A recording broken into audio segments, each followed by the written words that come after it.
రాజా Faith ministries సమర్పించు యేసు కృపాస్వరం TV కార్యక్రమానికి ప్రేమపూర్వక ఆహ్వానం తెలియజేస్తున్నాం. మన తండ్రి అయిన దేవుని నుండి, యేసుక్రీస్తు ప్రభు నుండి, పరిశుద్ధాత్మ దేవుని నుండి మీకు కృపా సమాధానము కలుగునుగాక. ఆమేన్.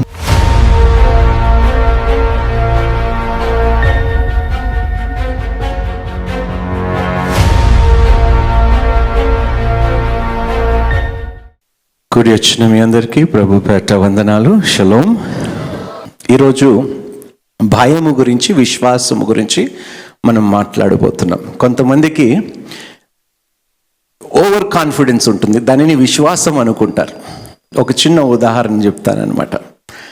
ఎంతమందికి కాన్ఫిడెన్స్ ఉంది దేవునిలో? కొంతమందికి ఓవర్ కాన్ఫిడెన్స్ ఉంటుందన్నమాట. తెలివితేటలు ఎక్కువైపోతే అంటారు కదా. సో ఒక చిన్న ఉదాహరణ చెప్తాను నేను. ఒకరోజు ఒక విశ్వాసుడు ప్రార్థన చేసుకుంటున్నాడు. ఆ యొక్క పట్టణంలో ఆల్రెడీ సైరన్లు మోగుతున్నాయి, వరదలు వస్తున్నాయని. అర్జెంటుగా మీరు ఈ ఊరిని ఖాళీ చేసి బయలుదేరాలని వారికి వార్నింగ్స్, వారం రోజుల ముందు నుండే వారికి వార్నింగ్ ఇస్తున్నారనమాట. ఈయన ఏమిటంటే ప్రార్థిస్తున్నాడు, వరదలు రావు, ఏమిటి దేవుడు ఆపేస్తాడు, వరదలు రావు, అసలు ఏమి జరగదు, మా ఊరికి ఏమవ్వదు అని చాలా కాన్ఫిడెంట్గా ఉన్నాడు. అంటే చాలా కాన్ఫిడెంట్గా ఉన్నాడు అనమాట. రైట్. వరదలు స్టార్ట్ అయ్యి వర్షాలు భీభత్సంగా పడుతున్నాయి, భయంకరంగా వర్షాలు కురుస్తున్నాయి. మెల్లిమెల్లిగా నీళ్లు క్రమము పెరుగుకుంటూ పోయింది.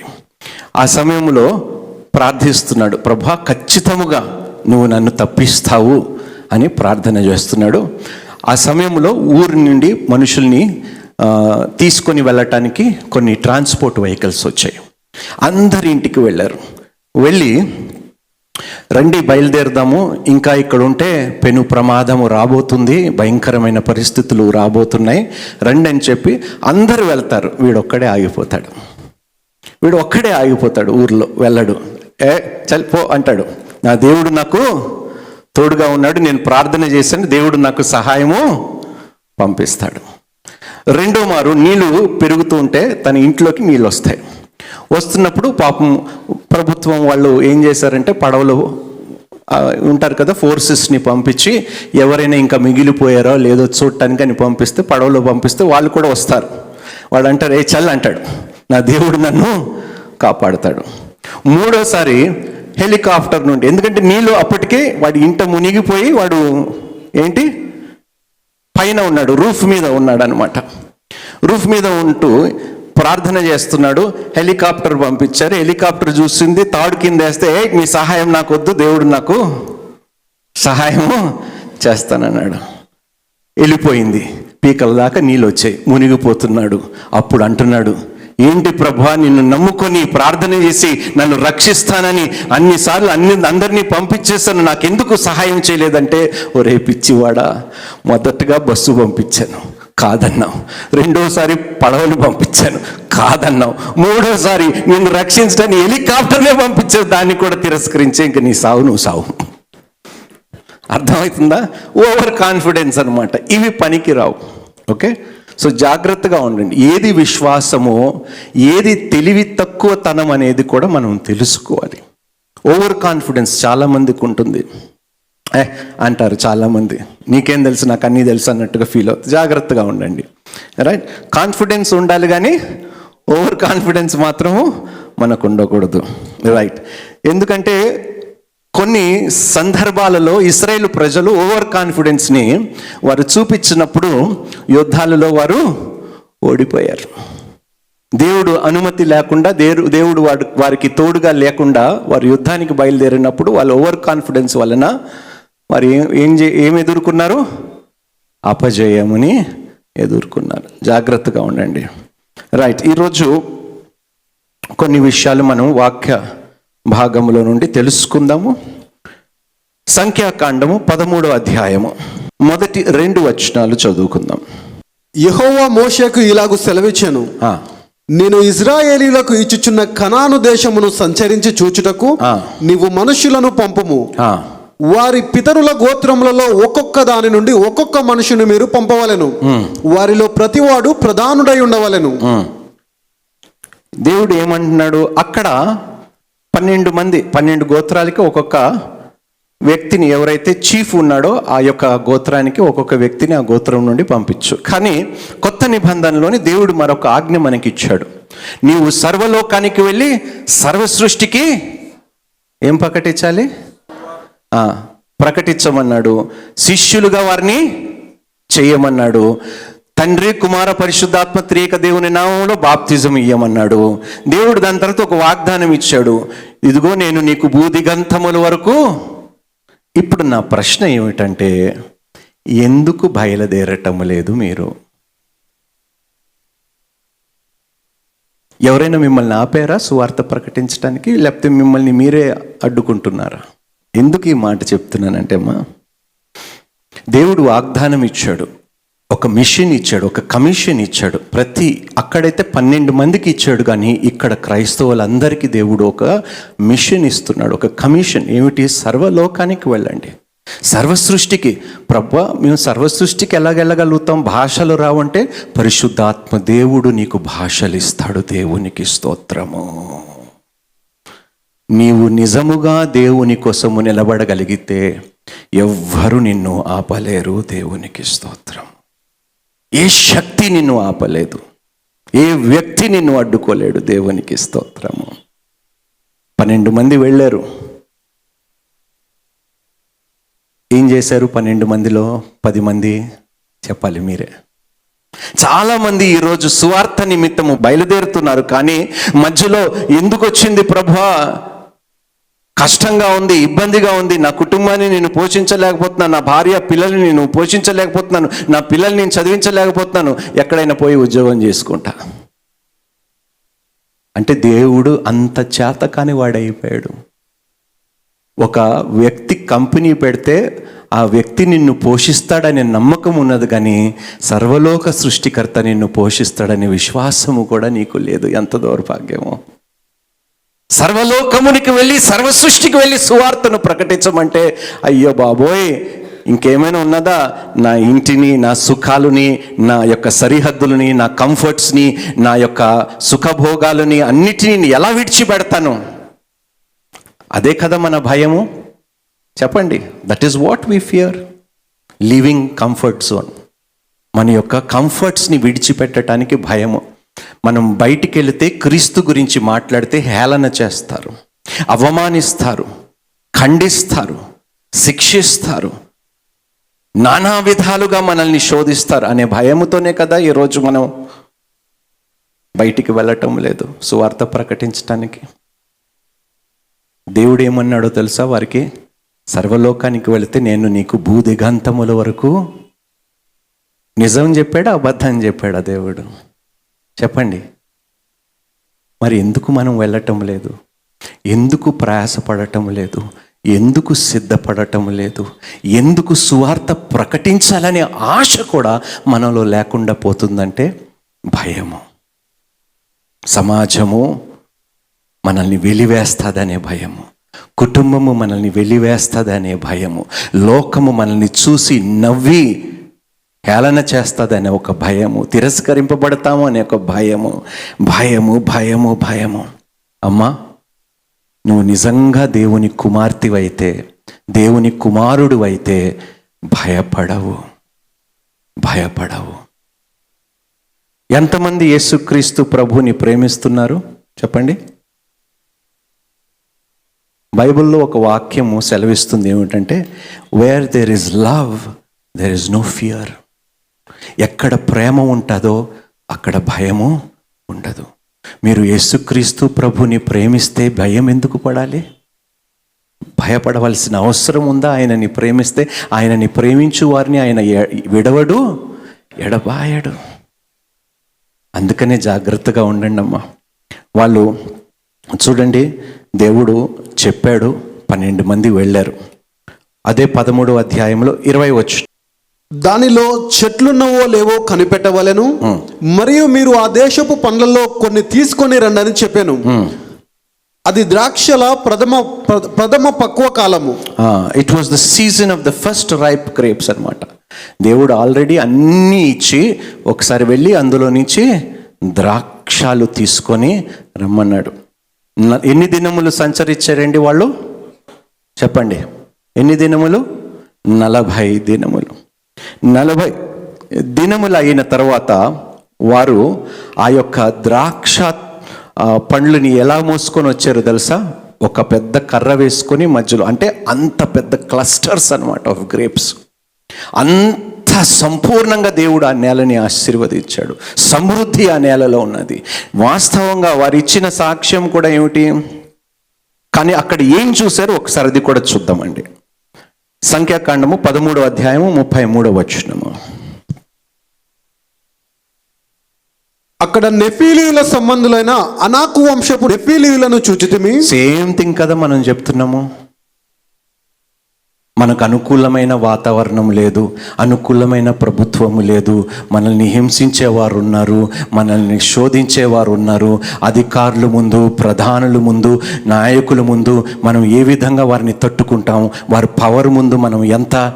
అందుకనే కదా మనం సువార్త ప్రకటించడానికి వెనకడుగు వేస్తున్నాము. నేను క్రైస్తవుడు అని దాచుకుంటూ రహస్యంగా ఉద్యోగాలు చేసుకుంటారు. కానీ ఎందుకు భయపడాలమ్మా? క్రైస్తవుడని మీ ఉద్యోగ స్థలముల్లో కూడా మీరు చెప్పుకోవటానికి భయపడవలసిన కర్మ ఏమి వచ్చింది మీకు? దేవుని కోసం మీ ఉద్యోగ స్థలముల్లో సాక్షిగా నిలబడటానికి ఎందుకు భయము? వాళ్ళు ఏమైనా నెఫీలియములా? చెప్పండి, వాళ్ళు ఏమైనా జైంట్సా? లేకపోతే మీరు వారి ముందు ఎందుకు పనికిరారు అంటే అంత చేతకాని వాడిగా లోకానికి దేవుణ్ణి రుజువుపరుస్తున్నామా మనము? ఒక్కసారి మీరే ఆలోచించండి, మీరే నిర్ణయించుకోండి. వాళ్ళు అదే అన్నారు. ఏమన్నారు? There we saw the Nephilim, the sons of Anak who come from the Nephilim and we seemed to our self మిడతల వలే. ఏమన్నారు వాళ్ళు? మా దృష్టికి మేము మిడతల వలె ఉంటిమి. మా దృష్టికి, వారి దృష్టికి అట్లే ఉంటిమనిరి. ఏమంటున్నారు వీళ్ళు? వారి దృష్టికి నేను ఏ పార్టీ దానిని, ఏ పార్టీ వాడిని? ప్రభుత్వాల్ని ఎదుర్కోవటానికి, జాయింట్స్ని ఎదుర్కోవటానికి, పెద్ద పెద్ద వారిని ఎదుర్కోవటానికి నువ్వు ఎదుర్కొనే అవసరం లేదయ్యా, ఎదుర్కోలేని అవసరం లేదమ్మా. దేవుడు నీ పక్షం ఉండగా నీకు విరోధి ఎవరు అని వాక్యము సెలవిస్తుంది కదా. నువ్వు ఊర్కనే నిలిచి ఉండు, నేను దేవుడై ఉన్నానని తెలుసుకో అంటున్నాడు దేవుడు. Be still and know that I'm God, I'm God. 27వ వచనము చదువునాను. వారు అతనికి తెలియపరిచినదేమనగా, నీవు మమ్మను పంపిన దేశమునకు వెళితిమి, అది పాలు తేనెలు ప్రవహించు దేశమే, దాని పండ్లు ఇవి. అయితే ఆ దేశంలో నివసించు జనులు బలవంతులు, వారి పట్టణములు ప్రాకారము గలవి, అవి మిక్కిలి గొప్పవి. మరియు అక్కడ అనాకీలను చూచితిమి. అమాలేకీలు దక్షిణ దేశంలో నివసించుచున్నారు, హిత్తీయులు, యెబూసీయులు, అమోరీయులు అన్ని చూశారు. ఇప్పుడు దేవుడు మనకి పరలోకం యొక్క బ్లూ ప్రింట్ ఇచ్చాడా లేదా? Has God given us the blue print of the Kingdom of haven? ఇచ్చాడా లేదా? చెప్పాలి. దేవుడు ముందుగానే చూపించాడా? పరలోకము సైజ్ ఎంత, ఎత్తు ఎంత, వెడల్పు ఎంత చెప్పాడా లేదా? 1500 miles high, 1500 miles wide, streets of gold చెప్పాడు. అన్ని వివరంగా ఉన్నాయా లేదా చెప్పండి? బ్లూ ప్రింట్ ఇచ్చాడు, ఎలా ఉండబోతుందని కూడా చెప్పాడు. దానిని మీరు అందులో ప్రవేశించటానికి ఏ విధంగా మనం సిద్ధంగా ఉండాలో, ఏ విధంగా మనల్ని సిద్ధపరచుకోవాలో అన్నీ ఇచ్చాడా లేదా? సరే, పరలోకము బ్లూ ప్రింట్ మాత్రమే ఇచ్చాడు, పరలోకం ఎవరికి చూపించలేదంటే అది కూడా వాస్తవం కాదు కదా. పరలోకంలోకి వెళ్ళిన వ్యక్తి ఎవరు? ఈ సంగతులు జరిగిన తర్వాత నేను చూడగా, అదిగో పరలోకమందు ఒక తలుపు తెరవబడి ఉండెను. పరలోకము తలుపు తెరవబడ్డదంట. మరియు నేను మొదట వినిన స్వరము బూరధ్వని వలె నాతో మాటలాడగా వింటిని. ఆ మాటలాడిన వాడు, ఇక్కడికి ఎక్కిరమ్ము, ఇక మీదట జరగవలసిన వాటిని నీకు కనపరచదనని. వెంటనే నేను ఆత్మవశుడనైతిని. ఆ. అదిగో పరలోకమందు ఒక సింహాసనం వేయబడి ఉండెను. పరలోకానికి వెళ్ళాడా లేదా? చూసాడా లేదా పరలోకాన్ని? లేకపోతే ఎలా వివరిస్తాడు? బ్లూ ప్రింట్ ఇచ్చాడు ఒక వ్యక్తికి, ఎలా ఉండబోతుందని కనులారా అమ్మా దేవుడు చూపించాడు. అది నిజమని దేవుడు మనకు కూడా తెలియపరుస్తున్నాడు. సో అందుకనే నేను ఏమంటున్నానంటే, మీరు క్రీస్తు కోసము నిలబడకుండా, భయపడి, సాక్ష్యాలు ఇవ్వకుండా, సాక్షులుగా జీవించకుండా, సువార్త ప్రకటించకుండా, ఏమి చేయకుండా, తిని తాగి తృప్తి నుండి నేను నిద్రపోతానంటే దేవుడే మిమ్మల్ని దీవించునుగాక. మనం ఎందుకు పిలువబడ్డామమ్మా? దేవుని రాజ్యముని చెప్పండి కట్టటానికి పిలువబడ్డాము. సైనికులుగా మనం బ్రతకటానికి దేవుడు మనల్ని ఏర్పరచుకున్నాడు.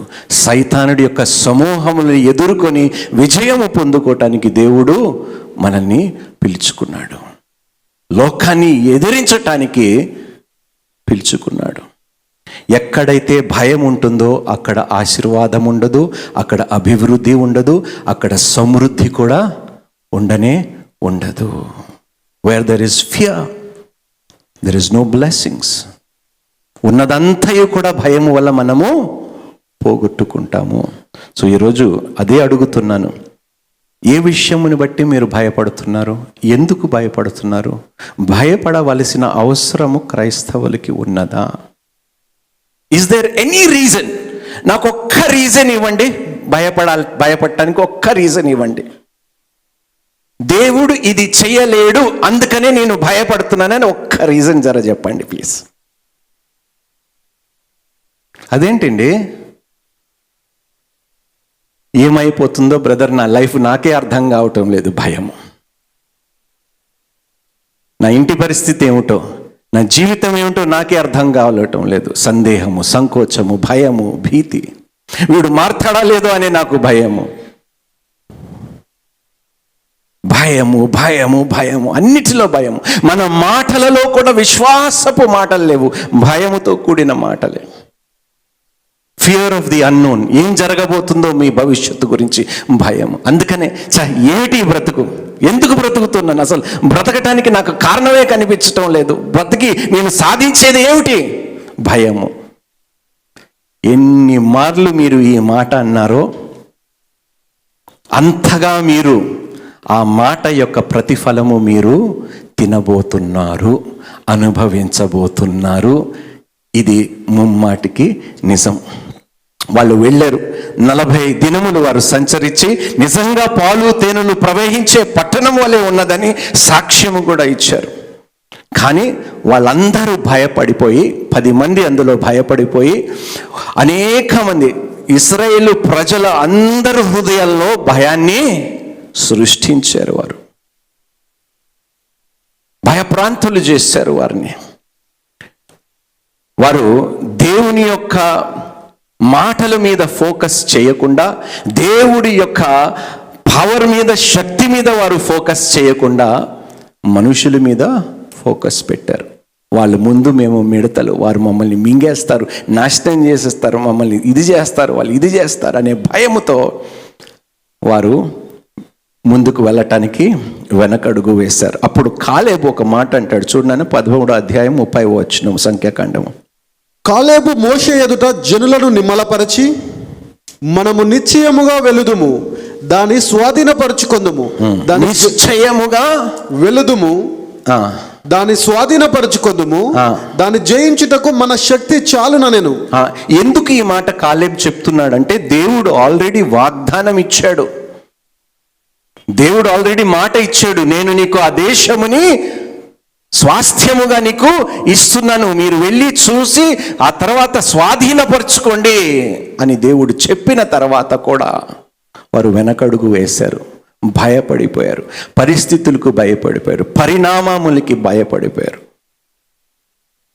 పిరికివారుగా తిరిగి వెనక్కి వచ్చారు. ఇది నా వల్ల కాదు. మీరు ఎప్పుడైనా చెప్పారా మీ లైఫ్లో? Have you told your self any time, this is not possible with me, this is not possible with me? Have you said that to yourself? With man it is impossible, but with God ఇది మనుషులకి అసాధ్యము. కానీ ఎంతమంది ఇది నమ్ముతున్నారు?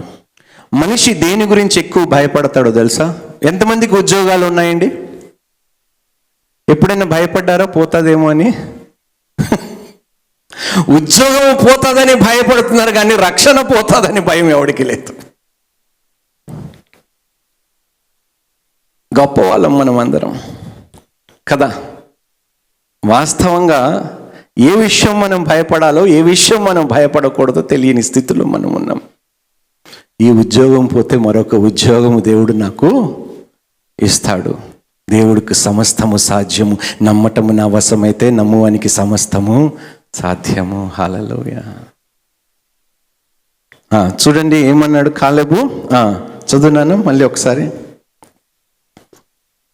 30 వచ్చి, మనము నిశ్చయముగా వెలుదుము, దాన్ని స్వాధీనపరచుకుందుము, దాన్ని జయించుటకు మన శక్తి చాలున. నేను ఇప్పుడు సంఖ్యాకాండము 14వ అధ్యాయము 1-2 వచనాలకి చదువు. అప్పుడు ఆ సర్వ సమాజము ఎలుగెత్తి కేకలు వేసెను, ప్రజలు ఆ రాత్రి ఎలుగెత్తి ఏడ్చిరి. ఊర్కనే ఏడుస్తారు, ఊర్కనే ఏడుస్తారు. అయిపోయింది బ్రదర్, నా లైఫ్ అయిపోయింది బ్రదర్, నేను ఎన్నో ఆశలు పెట్టుకున్నాను బ్రదర్, ఉద్యోగం పోయింది బ్రదర్, గవర్నమెంట్ జాబ్ పోయింది బ్రదర్, ఎన్ని ప్రయత్నాలు చేసినా అన్నీ పోయినా, నా లైఫ్ అయిపోయింది బ్రదర్. ఏమైపోయిందంట? నీ లైఫ్ ఎట్టా అయిపోతుంది? నీ లైఫ్ యేసు చేతుల్లో ఉన్నది, దేవుని చేతిలో ఉన్నది నీ లైఫ్. నీ లైఫ్ ఎట్లా అయిపోతుంది? ఆయన జీవమును, అత్యధిక జీవమును ఇచ్చుటకు వస్తానంటే నీ లైఫ్ ఎట్లా అయిపోతుంది? Jesus himself said, I have come to give life and give it in abundance. And how can you say my life is over? ఎలా చెప్తావు? భయము, భయము. అదే కదా వాళ్ళు చెప్పింది. చదువునానా? ఎలిగెత్తి ఏడ్చిరి. మరియు ఇజ్రాయేలీయులందరూ మోషే అహరోనుల పైన సనుగుకొనిరి. ఆ సర్వ సమాజము, అయ్యో ఐగుప్తులో మీ మేల చావలేదు, అరణ్యమందు మీ మేల చావలేదు. ఇది అండర్లైన్ చేసుకోండి. ఐగుప్తులో ఎలా చావలేదు, అరణ్యములో ఎలా చావలేదు అడిగారా? They asked. ఏమని అడిగారు? If only we had died in Egypt or in this wilderness. అప్పుడు దేవుడు ఏమన్నాడు తెలుసా? తదాస్తు అన్నాడు. ఏమన్నాడు దేవుడు? So be it. If this is what you want,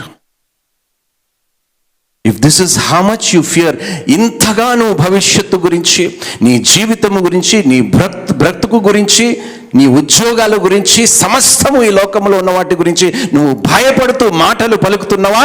నీ మాటలను బట్టి నీకు జరుగునుగాక. So be it. ఈరోజు ఎందుకు ఇలాంటి స్థితిలో మనం బ్రతుకుతున్నాం చెప్పండి? There are many people who have failed miserably in life. చాలా దారుణమైన ఓటమి పాలైపోయి ఎన్ని ప్రయత్నాలు చేసినా కూడా వారు ఎందుకు విజయం పొందుకోలేకపోతానంటే వారు పలికిన మాట ఫలము వారు ఇంకా తింటూ దానిని అనుభవిస్తున్నారు కాబట్టి. I don't think so I will be able to get through. I don't think so I will succeed. I don't think so. I don't think so. I am not able to. I won't be able to. ఏది విత్తుతావో చెప్పండి. అందుకనే అంటాను, తెలివైన వారు నోరు మూసుకుంటారు, తెలివి తక్కువ వాళ్ళే నోరు ఎక్కువగా తెరుస్తారు. జాగ్రత్తగా ఉండండి. ఇది నేను చెప్పటం లేదు, బైబిల్ చెప్తున్న మాటలు ఇవి. 3-4 వచనాలు కూడా చదువునాను. మేము కత్తివాత పడినట్లు యెహోవా మమ్మను ఈ దేశంలోనికి ఎలా తీసుకొని వచ్చను, మా భార్యలు మా పిల్లలు కొల్లపోవుదురు. ఇప్పుడు ఎవరినైనా సేవ కోసం పిలిచేమనుకోండి, ఏమంటారు? ఫస్ట్ అన్ని విడిచిపెట్టి సువార్త ప్రకటించడానికి పిలిస్తే ఎవరినైనా ఏమంటారు? బ్రదర్, నేను ఒక్కడనే బ్రదర్ ఇంట్లో, I'm the only male in the house, I'm the only child in the house. నేను ఒక్కదానినే, నేను ఒక్కడనే, నేను చెయ్యకపోతే నా కుటుంబము, నా తల్లిదండ్రుల పరిస్థితి. చదువునానా? తిరిగి ఐగుప్తు వెళ్ళుట మాకు మేలు కాదా? ఇప్పుడు అలాగే కదా, కొంతమంది ఇండస్ట్రీ నుండి బయటకు వచ్చారు, మళ్ళీ ఇండస్ట్రీలోకే తిరిగి వెళ్ళారు. ఉద్యోగాల నుండి బయటకు వచ్చారు, మళ్ళీ కొంతమంది ఉద్యోగాలకి తిరిగి వెళ్ళారు. ఎందుకు? దేవుడు చేతకానివాడని వాళ్ళు తీర్మానం చేసుకున్నారు కాబట్టి. లోకము ఎదుర్కోలేరు, లోకముని చూసి వారు భయపడ్డారు కాబట్టి దేవుడు వాడిని పోషించలేదని వారు అపనమ్మకం వలన. ఎంత దౌర్భాగ్యమైంది. బ్రతుకుటైతే క్రీస్తు కొరకు,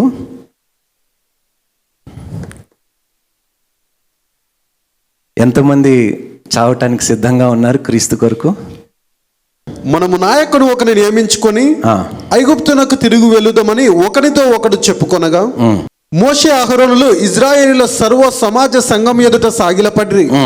అప్పుడు దేశమును సంచరించి చూచిన వారిలో నుండిన నూను కుమారుడకు యెహోషువ, యెఫున్నె కుమారుడకు కాలేబును బట్టలు చింపుకొని ఇజ్రాయేలీల సర్వ సమాజముతో, మేము సంచరించి చూచిన దేశము మిక్కిలి మంచి దేశము. ఇప్పుడు ఒక ప్రశ్న అడుగుతున్నానండి. అప్పుడు దేవుడు కార్యములు చేసిన దేవుడైనా ఇప్పుడు కూడా మీ దేవుడు? 10 తెగులు తీసుకొచ్చి తన ప్రజలకి ఏ హాని కలగకుండా గోషాన్లో వారు సంరక్షించిన దేవుడినైనా మీరు నమ్ముకున్నది? చెప్పండి, అవునా? ఎడారిలో నుండి బండ నుండి నీళ్లు తెప్పించే దేవుడినైనా మీరు నమ్ముకున్నారు? విత్తనము వేసినా కూడా పంట రాని ఎడారిలో కూడా దేవుడు మన్నాన్ని కురిపించిన దేవుడినైనా మీరు నమ్ముకున్నారు? మరి ఏ విషయం భయపడుతున్నారు మీరు? ఏ విషయమై భయపడుతున్నారు సువార్త ప్రకటించటానికి? మీ ఉద్యోగ స్థలాలలో మీరు సాక్షులుగా జీవించటానికి, క్రీస్తుని ప్రకటించటానికి ఏ విషయమై భయపడుతున్నారు? ఎందుకు సంకోచిస్తున్నారు? ఎందుకు వెనకడుగు వేస్తున్నారు క్రైస్తవులుగా జీవించటానికి, చెప్పుకోవటానికి? నిర్గమకాండం 16వ అధ్యాయం 3వ వచనము. ఇజ్రాయేలీలు మేము మాంసము వండుకొని కుండల యొద్ద కూర్చుండి తృప్తిగా ఆహారము తినినప్పుడు యెహోవా చేతి వలన ఏల చావకపోతేమి? ఉద్యోగం మానేస్తే ఫస్ట్ దేని గురించి ఆలోచిస్తాము? ఉద్యోగం పోయిందంటే అదే కదా. ఐగుప్తు నుండి వచ్చేసిన దానికోసము ఏ విషయం బాధపడుతున్నారు వారు? అక్కడ ఉన్న మాంసముల గురించి బాధపడుతున్నారంట, తిండి గురించి బాధపడుతున్నారంట. ఏమి తిందుమో, ఏమి త్రాగుదుమో చెప్పండి, ఏమి ధరించదుమో వాటి గురించి ఎవరు చింతిస్తారు? మరి మీరు? రాజులకి రాజైనా ప్రభువులకి ప్రభువులైన కుమార్తెలు కుమారులుగా మీరు చింతిస్తారా? భయపడతారా? ఏమి తిందుమో, ఏమి త్రాగుదమో, ఏమి ధరించుదమో అని దేవుని పిల్లలుగా మీరు భయపడతారా? ఉద్యోగం లేకపోతే నా గతి ఏమైపోతానని దిగులు పడతారా? సంఖ్యాకాండం 14వ అధ్యాయము 11వ వచనము. యెహోవా, ఎన్నాళ్ళ వరకు ఈ ప్రజలు నన్ను అలక్ష్యము చేయుదురు? ఎన్నాళ్ళ వరకు నేను వారి మధ్యను చేసిన సూచక క్రియలన్నిటిని చూచి నమ్మకయుందురు? ఎంత మాట అన్నాడు దేవుడు. హౌ లాంగ్, ఎంతకాలము?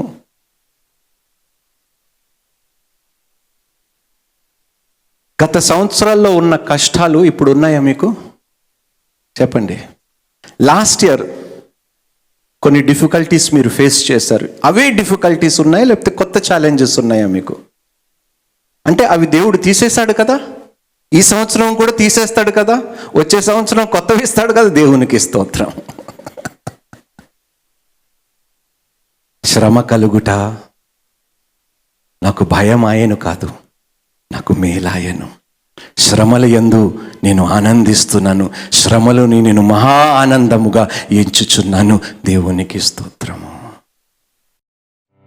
దైవజనులు బోధించిన మరిన్ని ప్రసంగాలను విని ఆత్మీయంగా బలపడాలని ఆశ కలిగిన వారు Raja Faith Ministries YouTube, Raja Faith Ministries Facebook, Raja Hebel Instagram, Raja Hebel RFM Twitter subscribe చేయండి, లైక్ చేయండి, కామెంట్ చేయండి, షేర్ చేయండి, ఫాలో అవ్వండి.